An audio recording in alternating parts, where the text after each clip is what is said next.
اللہ رب العالمین والصلاة والسلام علی سید الانبیاء والمرسلین اما بعد فاعوذ باللہ من الشیطان الرجیم بسم اللہ الرحمن الرحیم قل هل يستوي الذین یعلمون والذین لا یعلمون صدق اللہ العظیم وصدق رسول النبی الکریم الامین اللہم صلی وسلم علی سیدنا و مولانا محمد وآلہ وعطرتی بعدد کل معلوم لک صلی اللہ علی حبیبی محمد صلاۃ والسلام علیکہ یا رسول اللہ وعلی آلک واصحابک یا حبیب اللہ صلاۃ والسلام علیکہ یا رحمت للعالمین وعلی آلک واصحابک یا خاتم النبیین صلی اللہ تعالیٰ علیہ وآلہ وبارک وسلم۔ سامعین محترم، آج کی اس مختصر سے وقت میں جو گفتگو ہونے لگی ہے وہ ہے فقہائے اربع، فقہ کے وہ چار امام، ان کے نام اختصار سے جنہیں فقہائے اربع کہتے ہیں، فقہا فقہ سے ہے، یعنی جنہیں مسائل والے وہ چار امام۔ اربع چار کو کہتے ہیں، جیسے خلفائے اربع پہ کل ہماری تھوڑی سی گفتگو ہوئی۔ فقہائے اربع میں پہلا نام جو آتا ہے وہ حضرت نعمان بن ثابت، حضرت امام اعظم ابو حنیفہ رضی اللہ تعالی عنہ، آپ کہتا ہے جن کے ماننے والوں کو حنفی کہتے ہیں، اور آپ کی ولادت با سعادت 50 ہجری اور 50 نہیں 80 ہجری میں ہے، اور وصال مبارک جو ہے وہ 150 ہجری میں۔ آپ تابعین میں آپ کا شمار ہوتا ہے، اور یہ وہ عظیم ہستی ہیں جنہیں اللہ رب العزت نے علم کی دولت سے نوازا۔ یہ حضرت سلیمان فارسی رضی اللہ تعالیٰ عنہ کی اولاد میں سے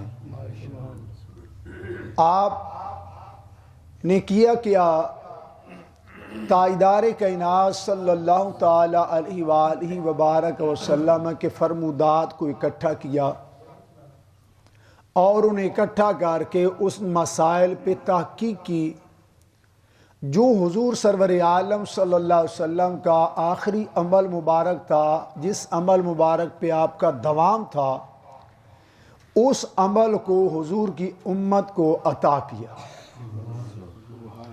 حضور صلی اللہ علیہ وسلم کی امت کو وہ عمل عنایت کیا، تحقیق کی، تو وہ مسائل پہ تحقیق کرنے والا، استنباط کرنے والا امام اعظم ابو حنیفہ علیہ رحمہ کا فرما ہے، اگر میری بات قرآن و حدیث کے مد مقابل آ جائے تو میری بات چھوڑ دینی، اللہ اس کے رسول کی بات چھوڑنی نہیں ہے۔ بعض لوگوں کو ایک شبہ سا پیدا ہوتا ہے کہ جی یہ شاید اللہ رسول کی نہیں مانتے۔ ایک بات ذہن نشین رکھیں، ہمارا پرابلم ہے کہ ہم لوگ پڑھتے بھی نہیں ہیں، سنتے بھی نہیں ہیں۔ آج فقہ کے لحاظ سے عرض کر رہا ہوں، پھر عقائد کے لحاظ سے الگ امام ہیں، طریقت کا الگ سلسلہ ہے۔ تو فقہ میں یعنی ہم امام اعظم ابو حنیفہ علیہ رحمہ کے مقلد ہونے کی وجہ سے، تقلید یعنی ان کی بات ماننے کی وجہ سے حنفی کہلاتے ہیں، لیکن اس سے پہلے ہم موحد ہیں، توحید پرست ہے، لا الہ الا اللہ توحید پہ۔ پھر دوسرا نمبر آتا ہے محمد رسول اللہ، محمدی ہیں۔ اس کے بعد فقہ کے لحاظ سے ہم حنفی ہیں، فقہ کے لحاظ سے ہم حنفی ہیں۔ کسی کے ذہن میں یہ جائے، کچھ ہے نا وہ ڈھول کی گلے میں ڈال کے جی ہم محمدی ہیں، یہ تو حنفی ہے، لہذا ہم محمد کو مانتے ہیں، محمد رسول اللہ کو مانتے ہیں، اور یہ امام اعظم کو مانتے ہیں۔ ہمارے سادہ لو دوست جو ہیں وہ اس وہم میں پڑ جاتے ہیں، یار بات تو ٹھیک کر رہا ہے، ہمیں رسول اللہ کی بات ماننی چاہیے، پہلے اللہ کی پھر رسول اللہ کی، لیکن ان کی بھی ماننے تاکہ کسی کا تو جناب والا دروازہ کھٹکھٹانا پڑے گا، اس تک پہنچنے کے لیے کسی نہ کسی کا سہارا لینا پڑے گا. وہ جس کا سہارا لوگے اسی کو اسی طریقے سے دیکھ لیں, جس مکتبہ فکر سے کسی کا تعلق ہے, کسی نہ کسی کی تو انہیں ماننی پڑے گی. کوئی یہ تو نہیں کہے گا نا آگے اس امام دے اللہ اکبر, یہ تو کہیں گے نا پیچھے اس امام کے اللہ اکبر. تو جس کے پیچھے کہے گا اسی کا نام ہی تو تقلید ہے, اسی کا نام تو تقلید ہے. یہ بخاری کی رٹ لگانے والے امام بخاری نبی تو نہیں ہے نا, وہ بھی تو ایک محدث ہے, عالم ہے جی. اگر بخاری کہلایا جائے تو شرک نہیں ہے, تو حنفی کہلایا جائے تو یہ کہاں سے شرک آ گیا؟ تو خیر یہ بحث انشاءاللہ آگے چل کے اس پہ بھی تھوڑا سا عرض کروں. مقصود کسی کی دل آزاری یا کسی پہ تنقید نہیں ہے, مقصود اپنی اصلاح ہے. اور کم از کم ہمیں یہ بات باور ہونی چاہیے کہ ہم ہیں کیا, یا کیوں ہم حنفی کہلاتے ہیں. تو پہلے امام فقہ کے جو ہے امام اعظم ابو حنیفہ, آپ کا نام مبارک نعمان بن ثابت رضی اللہ تعالی عنہ ہے. دوسرے فقہ کے امام جو ہیں وہ حضرت ابو عبداللہ مالک بن انس بن مالک رضی اللہ تعالیٰ عنہ, یہ امام مدینہ بھی کہلاتے. مدینہ النبی صلی اللہ علیہ وسلم کے اندر یہ رہنے والے, کمال کے فقیہ, کمال کے محدث, کمال کے مؤدب, ادب بھی ان پہ انتہا, اور کمال کے علم رکھنے والے, زہد و تقوی پانے والے. 193 ہجری کے اندر, صرف 93 ہجری کے اندر آپ کی ولادت با سعادت ہوئی. یعنی امام اعظم ابو حنیفہ کے بعد یہ پیدا ہوئے. یہ تبع تابعین میں ان کا شمار ہوتا ہے. تو امام مالک علیہ رحمہ آپ کے ماننے والوں کو مالکی کہتے ہیں. تیسرے امام جو ہیں وہ امام احمد بن حنبل رضی اللہ تعالی عنہ ہے. اور چوتھے فقہ کے امام جو ہیں وہ امام محمد بن ادریس الشافعی علیہ رحمہ ہے. ان کے ماننے والوں کو شافعی کہتے ہیں, امام احمد کے ماننے والوں کو حنبلی کہتے ہیں. یہ چاروں حق ہیں, سچ ہیں, چاروں نے اپنی قوت استعداد کے مطابق جو ہے مسائل پہ استنباط کیا, مسائل کو اکٹھا کیا, اس پہ اپنے اپنے حساب کے ساتھ. اور بھی آگے ائمہ ہیں, لیکن مشہور جو فقہائے اربعہ کہا جاتا ہے ان چار کو کہا جاتا ہے. اب ان کا اصولی مسائل میں کوئی اختلاف نہیں. ایک ہوتا ہے اصول, ایک ہوتا ہے فروع. یعنی جو اصل ہوتی ہے اس کو اصول کہتے ہیں, اور جو آگے شاخیں ہوتی ہیں ان کو فروع کہتے ہیں. دوسرے آسان ایسے مثال عرض کرتا ہوں. ایک باپ ہے, اس کے 5 بچے ہیں, وہ باپ اصل ہے اور اس کی اولاد اس کے فروع ہیں. اصول اور فروع کی یہ مثال عرض کر دوں.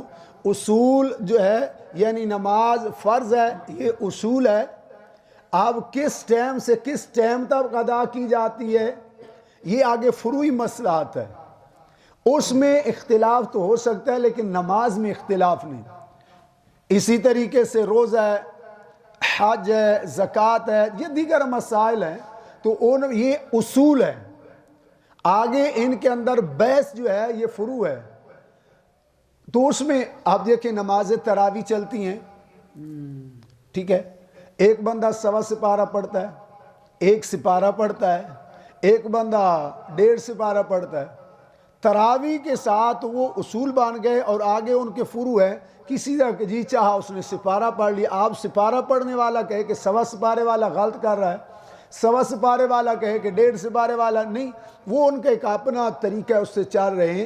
تو ان ائمہ کے دور میں چونکہ آج کے ذرائع, آج کے وسائل نہیں تھے, اس دور میں مشکلات تھی. 200 میل لوگ ایک ایک حدیث سیکھنے کے لیے جاتے تھے. 200 کلومیٹر نہیں, میل.